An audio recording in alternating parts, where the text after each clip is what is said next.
এই দেখো বন্যা পরিস্থিতি ঘাটালের আপাতত এখনো মহারাজপুর যেতে যেতে এখনো জল এতটা করে।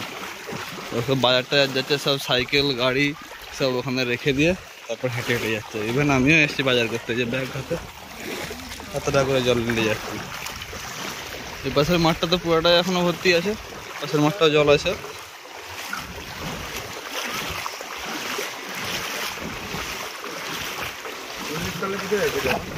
চেন্নাই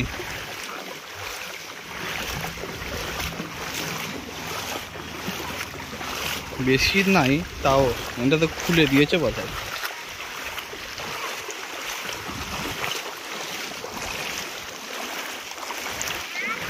সাইকেল সাইকেল সব কড়কাড় কড়কাড় করবে, বিয়ারিং এ জল ঢুকে যায়।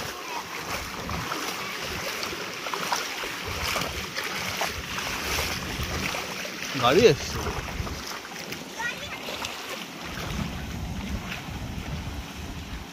গ্যাসের গাড়ি মনে হচ্ছে না।